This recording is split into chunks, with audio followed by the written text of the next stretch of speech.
and a relentless pecking order usually squelched any residual spirit of individualism in him. Obedience was touted as a supreme virtue, and a sense of individual self-worth was replaced by a sense of value as a small cog in the larger scheme of things. To establish this sublimation of individuality to the common good, superior officers or older soldiers slapped recruits for almost no reason at all, or beat them severely with heavy wooden rods. According to the author Iritani Toshio, officers often justified unauthorized punishment by saying, "I do not beat you because I hate you, I beat you because I care for you. Do you think I perform these acts with hands swollen and bloody in a state of madness?" Some youths died under such brutal physical conditions. Others committed suicide. The majority became tempered vessels into which the military could pour a new set of life goals. Training was no less grueling a process for aspiring officers. In the 1920s, all Army cadets had to pass through the military academy at Ichigaya. With its overcrowded barracks, unheated study rooms, and inadequate food, the place bore a greater resemblance to a prison than a school. The intensity of the training in Japan surpassed that of most Western military academies. In England, an officer was commissioned after some 1,372 hours of classwork and 245 hours of private study. But in Japan, the standards were 3,382 hours of classwork and 2,765 hours of private study. The cadets endured a punishing daily regimen of physical exercise and classes in history, geography, foreign languages, mathematics, science, logic, drawing, and penmanship. Everything in the curriculum was bent toward the goal of perfection and triumph. Above all, the Japanese cadets were to adopt a will which knows no defeat. So terrified were the cadets of any hint of failure that examination results were kept secret to minimize the risk of suicide. The academy was like an island to itself, sealed off from the rest of the world. The Japanese cadet enjoyed neither privacy nor any opportunity to exercise individual leadership skills. His reading material was carefully censored, and leisure time was non-existent. History and science were distorted to project an image of the Japanese as a super race. During these impressionable years, they have been walled off from all outside pleasures, interests, or influences. One Western writer observed of the Japanese officers, "The atmosphere of the narrow groove along which they have moved has been saturated with a special national and a special military propaganda. Already from a race psychologically far removed from us, they have been removed still further."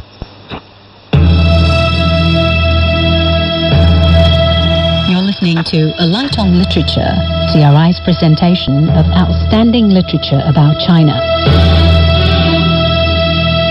Today's narration by Ian Reid is from The Rape of Nanking by Iris Chung, an account of terrors inflicted by the Japanese military beginning in 1937 in China's capital city at the time.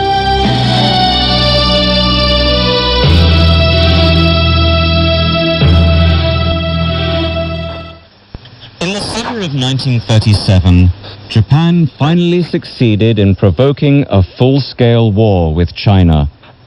In July, a Japanese regiment, garrisoned by treaty in the Chinese city of Tientsin, had been conducting night maneuvers near the ancient Marco Polo Bridge. During a break, several shots were fired at the Japanese in the darkness, and a Japanese soldier failed to appear during roll call. Using this incident as an excuse to exercise its power in the region, Japanese troops advanced upon the Chinese fort of Wanping near the bridge and demanded that its gates be opened so that they could search for the soldier. When the Chinese commander refused, the Japanese shelled the fort. By the end of July, Japan had tightened its grasp on the entire Tientsin-Peking region, and by August, the Japanese had invaded Shanghai. The Second Sino-Japanese War was no longer reversible. But conquering China proved to be a more difficult task than the Japanese anticipated. In Shanghai alone, Chinese forces outnumbered the Japanese Marines 10-1, and Chiang Kai-shek, leader of the nationalist government, had reserved his best troops for the battle. That August, while attempting to land 35,000 fresh troops on the docks of Shanghai, the Japanese encountered their first setback. A hidden Chinese artillery emplacement opened fire and killed several hundred men, including a cousin of the Empress Nagako. For months, the Chinese defended the metropolis with extraordinary valor. To the chagrin of the Japanese, the Battle of Shanghai proceeded slowly, street by street, barricade by barricade. In the 1930s, Japanese military leaders had boasted, and seriously believed, that Japan could conquer all of mainland China within 3 months. But when a battle in a single Chinese city alone dragged from summer to fall, and then from fall to winter, it shattered Japanese fantasies of an easy victory. Here this primitive people, illiterate in military science and poorly trained, had managed to fight the superior Japanese to a standstill. When Shanghai finally fell in November, the mood of the imperial troops had turned ugly, and many, it was said, lusted for revenge as they marched toward Nanking. Chapter 2. 6 Weeks of Terror. The Race to Nanking. The Japanese strategy for Nanking was simple. The Imperial Army exploited the fact that the city was blocked by water in 2 directions. The ancient capital lay south of a bend in the Yangtze River that first coursed northward and then turned to flow east. By converging upon Nanking in a semicircular front from the southeast, the Japanese could use the natural barrier of the river to complete the encirclement of the capital and cut off all escape. In late November 1937, 3 parallel Japanese troops rushed toward Nanking. One force traveled west under the southern bank of the Yangtze River. Its troops poured into the Yangtze Delta through the Paimo Inlet northwest of Shanghai and along the Nanking-Shanghai Railway, where the Japanese Air Force had already blasted away most of the bridges. These troops were led by Nakajima Kasago, who had worked as a member of Japanese Army intelligence in France, and later as chief of the Japanese secret police for Emperor Hirohito. Not much has been written about Nakajima, but what has been written is overwhelmingly negative. David Bergamini, author of Japan's Imperial Conspiracy, called him a small Himmler of a man, a specialist in thought control, intimidation, and torture, and quoted others describing Nakajima as a sadist who packed for his journey to Nanking special oil for burning bodies. Even his biographer, Kimura Kuninori, mentioned that Nakajima had been described as a beast and a violent man. Another force readied itself for a bold amphibious assault across Taihu, a lake situated halfway between Shanghai and Nanking. This force moved west from Shanghai in a route south of Nakajima's troops. Directing the movement was General Matsui Iwani, a frail, slight, tubercular man with a tiny mustache. Unlike Nakajima, Matsui was a devout Buddhist from a scholarly family. He was also the commander-in-chief of the Japanese Imperial Army for the entire Shanghai-Nanking region. A third force traveled further south of Matsui's men and swerved northwest toward Nanking. Heading this force was Lieutenant General Yanagawa Heisuke, a bald, short man with literary interests. Perhaps to a greater degree than most other Japanese involved in the rape of Nanking, his life during the invasion is veiled in mystery. According to his biographer Sugawara Yutaka, the fascist clique that took control of the Japanese military had expelled Yanagawa from their ranks because he attempted to stop their 1932 coup. After his marginalization and demotion to the reserves, Yanagawa served as a commanding officer in China and performed great military achievements, including the surrounding of Nanking.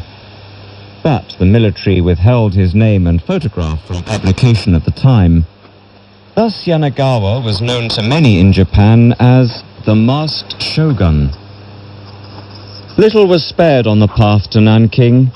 Japanese veterans remember raiding tiny farm communities where they clubbed or bayoneted everyone in sight. But small villages were not the only casualties. Entire cities were razed to the ground. Consider the example of Suzhou, now called Suzhou, a city on the east bank of Taihu Lake. One of the oldest cities of China, it was prized for its delicate silk embroidery, palaces and temples. Its canals and ancient bridges had earned the city its Western nickname as the Venice of China. On November 19, on a morning of pouring rain, a Japanese advance guard marched through the gates of Suzhou, wearing hoods that prevented Chinese sentries from recognizing them. Once inside, the Japanese murdered and plundered the city for days, burning down ancient landmarks and abducting thousands of Chinese women for sexual slavery. The invasion, according to the China Weekly Review, caused the population of the city to drop from 350,000 to less than 500.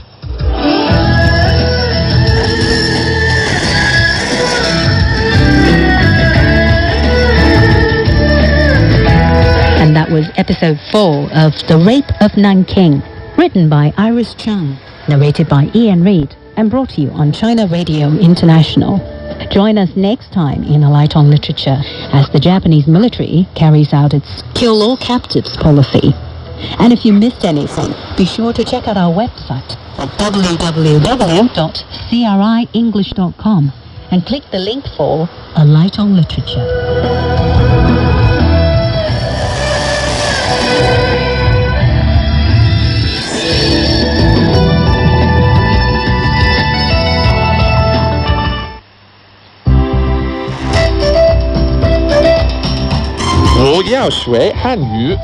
I want to learn Chinese.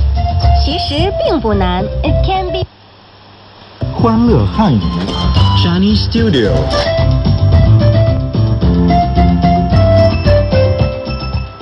Perfect Chinese your way in only 5 minutes a day. Welcome to Chinese Studio. I'm Yajie. Hello, everyone. I'm Cam. This daily show will teach Chinese at the elementary level, which is appropriate considering I'm just starting to learn myself. The first thing I want to learn all about is greetings. How to say hello. How to say hello? I think it is also where most foreigners want to start learning Chinese. Okay, let's check keywords of the day. Keywords of the day. Today we'll learn a few popular expressions of greeting. 你好 Cam. 您好 Director. 你好 Hi Cam. 你好吗? 我很好，谢谢. All in today's Chinese studio. In Chinese, there are several different ways to say hello. The most popular expression is 你好. It means hi or hello and can be used at any time, on any occasion, and by anybody. When somebody says 你好 to you, what should you reply? 你好 Cam. 你好 Linda. Right. Your reply should be the same. 你好, 你 means you. 好 means good. Together, you good. 你好. The pronunciation of 你 is similar to that of the English word me, and how similar to how. But the tone is totally different. That's because Chinese is a tonal language. It has 4 basic tones. That's what I always have a problem with. It's so confusing. Don't worry. We'll have plenty chances to practice the tones in the future. You're listening to an elementary Chinese learning program, Chinese Studio, on China Radio International. 你好 means hi, hello. Actually, hi is also used in Chinese to make a greeting. So when you forget how to say hello in Chinese, it still works if you say hi. The reply can be the same. Hi, Cam. Hi, Ping Ping. Hi can be used on anybody at any time, like 你好. So when greeting someone older or in a formal manner, we usually say 您好. 您 is the polite form of 你. Of course, after you say 您好, you won't expect the same words as reply. Actually, the reply can be 你好 or simply a nod. 您好, director. 你好.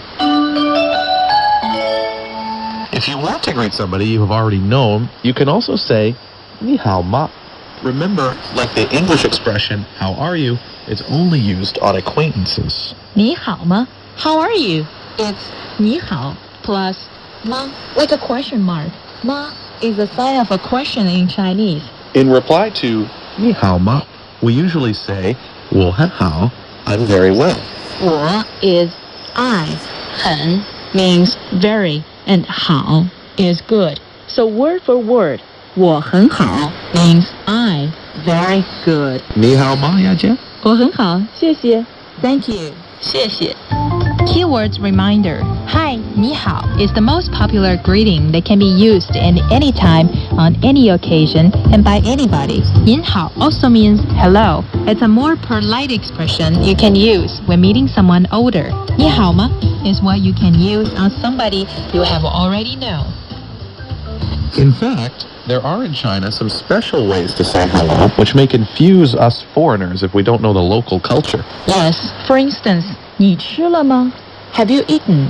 You hear this expression pretty often in Beijing, but never be serious to answer, yes, I've eaten blah blah blah for my dinner. In fact, 你吃了吗, have you eaten, is simply a casual greeting like 你好. Well, that's it for today. Class is over. This is Cam saying goodbye for now. And this is Yajie. Hope you'll join us tomorrow on China Radio International. Bye for now.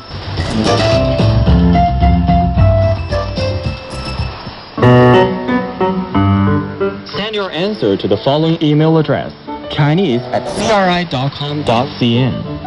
You can also log on to www.crienglish.com. Click Learn Chinese to know more about the program and to access to a lot more Chinese learning materials. Discover modern-day China by feeling the pulse of its economic, cultural, and social evolutions. This is Beijing 1008 AM Discover Plus Radio, a division of China Radio International. This is CRI News. I'm Paul James. Chinese President Xi Jinping calling for all involved to exercise restraint and avoid escalating tensions on the Korean Peninsula. Xi Jinping has pressed this point in a telephone conversation with U.S. President Donald Trump. Speaking with Trump, Xi Jinping says the Chinese side opposes any actions which run counter to UN Security Council resolutions. The Trump administration has warned that all options are on the table ahead of a possible 6th nuclear test by Pyongyang. Calls the second time that the two leaders have spoken directly since their first face-to-face meeting in Florida earlier this month. Both leaders promising to remain in close contact with one another amid the continuing tensions. North Korea reiterating its resolve to develop nuclear weapons, saying its program is defensive against military threats from the United States. The suggestion being made as part of a commentary carried by the official newspaper of the ruling Korean Workers' Party.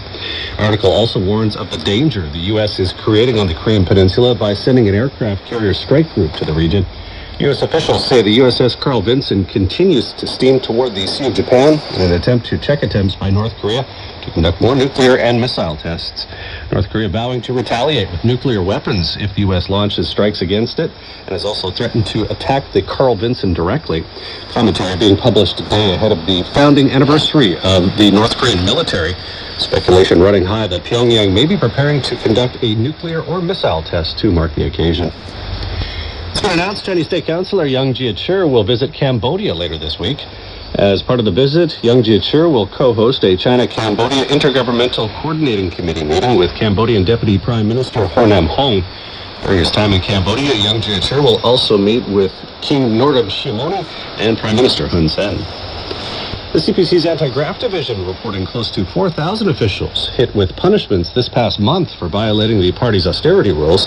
The CPC's Central Commission for Discipline Inspection says this brings the total number of officials punished through the first 3 months of this year to over 11,000. The party introducing an 8-point set of rules for austerity in late 2012 to eliminate lavish spending and undesirable work practices. Philippines and the United States set to hold their annual joint military exercises starting from May 8th. In making the announcement, the U.S. Embassy in Manila says the 12-day-long drills will be conducted at multiple locations in the central Philippines. Military forces from Australia and Japan will also participate in the exercises. The U.S. and the Philippines conduct 3 major joint exercises, as well as 28 smaller drills every year. The Balikatan, which means shoulder to shoulder in Tagalog, is the largest and most comprehensive among them. Official results have certified centrist candidate Emmanuel Macron and far-right candidate Marine Le Pen have advanced to the first round of the French presidential election. Macron taking just under 24% of the vote among the 11 candidates in the field, while Le Pen garnered just over 21% support. The other 2 main candidates, conservative former Prime Minister François Fillon finishing 3rd, while far-left candidate Jean-Luc Mélenchon finishing 4th. Macron and Le Pen will compete in a runoff vote on May 7th. French vote being closely watched, with observers suggesting it's a bellwether for popular sentiment following the election of Donald Trump as U.S. President and Britain's vote to leave the European Union. Afghanistan's defense minister and army chief of staff have resigned in the wake of a deadly attack by Taliban insurgents last week that left more than 140 government soldiers dead.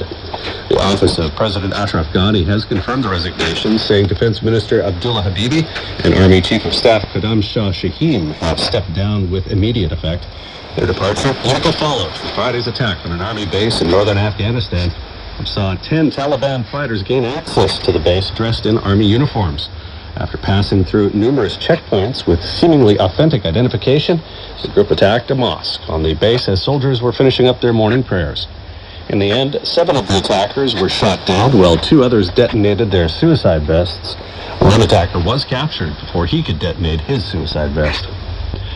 Solemn ceremonies have been held across Israel on Monday to mark Holocaust Remembrance Day. People across Israel stopping in their tracks for 2 minutes on Monday while sirens blared to mark the occasion. Prime Minister Benjamin Netanyahu and President Reuven Rivlin attending an official wreath-laying ceremony at the Yad Vashem, the country's national Holocaust memorial in Jerusalem. The systematic genocide by Nazi Germany before and during World War II, leaving an estimated 6 million Jews dead. That represented around 1/3 of the world's Jewish population at the time. And that's the latest from CRI News. I'm Paul James. So close. I wish there was a better way to spend my time. I know, it's just I can't find any enriching entertainment these days. What's the deal? Hi, my name is Ryan Price. And I'm Young. Today we're here to talk to you about Roundtable. If you're suffering from a lack of enriching entertainment, Roundtable is for you. Here at RT, we bring you top-notch research concerning hot topics here in China. And we do it in a fun and insightful way. Sure is. What are you waiting for? Tune in now using Apple Podcasts or our Easy FM app. You're listening to a flashback of Roundtable, an in-depth discussion on the hottest topics in China.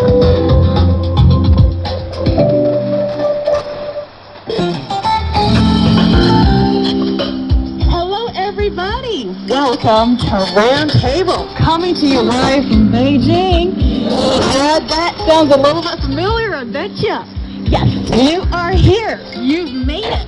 And I'm your host, Yang. Today, I am joined by our usual. He is amazing and awesome. The Roundtable rock star we have, Mr. Ryan Price. Woo! Oh, guys, it's Sunday. You could be out in that beautiful sunshine, but you're here with us. That means so much to us. We really appreciate it. You guys are diehard fans. Love, smiley face, all those emoticons that you would normally get from your friends, I want to give to you right now because we really appreciate all the support. You guys are amazing, okay? Don't forget it. Yes, Don't forget. Don't you ever forget that. Thank you for highlighting that. I can't agree with you more. And here we've got a very special guest that we have, Ms. Jinsu, and she is the executive assistant of Tiandao Education Group. Welcome. Welcome. So she's got all the know-how. Yeah, the know-how in the industry. The numbers. Yes, and she's happy to share that stuff with us. Yes, it's good to have somebody in the industry. And also, we have someone who is a typical overseas study returnee that's returned to China, and she studied in the U.S. and Australia. Yes, Miss Huang Shen. Okay, nice to meet you guys. It's this beautiful Sunday afternoon. Yes. Yes, and you guys taking this very beautiful and special Sunday afternoon to spend some time with us. We're very happy about that, and I would like everybody to go home with something of a cherished memory, or maybe a little gift that you will remember us fondly of. Yes. Yes. So today we have moved our live broadcasting studio from the CRI headquarters to Haidian District in Beijing, Bingo Cafe, a lovely partner It's a of good ours. switch. Yeah. Yeah. It's a good switch. Yes, absolutely. And here we're holding a roundtable salon. And the main theme of today is enlightenment in a foreign land. On the one hand, studying abroad has changed so many of our lives' trajectory in a very good way, I suppose. But on the other hand, recently there's been a lot of discussion about the hefty cost and the uncertainty of return as families send their kids overseas, or a young person wanting to study overseas. So yes, is studying still a top choice for people to go overseas? I think that is definitely one question a lot of people have in mind. And also we're going to talk about all those problems, how to overcome it when you embark on a journey to study overseas. So that is only some of the questions. Amongst others, we will find some answers to, and you are questions are welcome. If you want to, raise your hand, I will take notice of that. So yes, well, no matter where you are, whether you're in the same venue, in the same space as you are with us right now, or you're in front of your computer, watching us through Facebook, Twitter, or Weibo, you can leave a comment, or you can find us at WeChat. We are Easy FM Roundtable. Leave us a comment or a message. We will return your favor. So yes, in true French salon fashion, I suppose, let's have a sip of coffee and start today's show of Roundtable. Yes. Oui, oui, oui. All right. Yeah, well, there you go, Mr. American turned French. Yes. Okay. So, I'd like to direct the first question to Ms. Jin. In light of recent news that a Chinese family spent 4 million yuan to send their son overseas to study, actually to the U.S. for 8 years, but ever since this guy got graduated, he could only make 5,000 yuan in China a month. So I'm sure you guys all know math better than I do, but it sounds like a mission of a lifetime to try to reclaim that money. So it's got people questioning, is still studying overseas, studying abroad, leaving China to pursue your studies a very good idea? It's largely depending on who is going to answer this question. I've approached to over 100 families and talked to parents in that family. Some of them will think about this question because they send their kids abroad to enrich them, but not for investment. They never thought of have their money back. But if the answer is offered not by the parents but by the kids, I firmly believe students can be really conscious and mature. They know they get more than a degree. And such as you. You know what? Yes, Okay, you know already. He Yang is a good host of the Roundtable family. And she has been exposed to different kinds of culture, different kinds of aspects. So she got the ability to stand on others' shoes. She is willing to talk with people from different aspects and have a nice time, be the interested person to talk to. That's you. That's so flattering of you. Thank you so much. I did not expect this to happen this early. I thought we'd be more acquainted and you'd be so nice to me. Thank you so much for that. And I think, yes, you want your kids to see the world and, well, just to open your eyes to what's available out there. And the world is so different. And even in China, I think from one city to a different province to getting out of China, that is really a big change no matter what. And also I think this depends on how do you look at this whole experience. Do you take it as a sort of economic formula and you need to do some subtraction and some adding up, and is money going to be a core adjudicator in saying is this experience valuable? And Ryan, I know you are someone that rarely likes to put a dollar sign on experience. Because there's not a dollar sign on happiness. Otherwise, all rich people would be happy. But I think often you find that's not the case, right? Happiness isn't something you can buy. And in fact, I think sometimes money means you are further away from happiness. You always want more, maybe. I feel like some of the more poorer cultures are actually often the more happier cultures, So I think if you're taking something like studying abroad, as how lucrative can it be? How much money can I make from it? You can make money doing anything, but I feel like if you go abroad just to make a lot of cash, you don't have to do that to make a lot of cash. That shouldn't be the big reason why you walk out your front door. I'm a big fan of The Hobbit and The Lord of the Rings, And there's the start of the movie, and he's like, it's an adventure when you walk out your front door. And who knows where the wind will sweep you. This is a huge world. And we've got all this space to explore and find new cultures. And I think you'll find often the most rewarding part is seeing how other people live and how different it is. But how we do the same thing. Our cultures are different, but it all comes to the same point. We're all human beings, but we live differently. I think it's exciting to see. And so I think a lot of people, maybe this guy came back and he earned 5,000 RMB a month.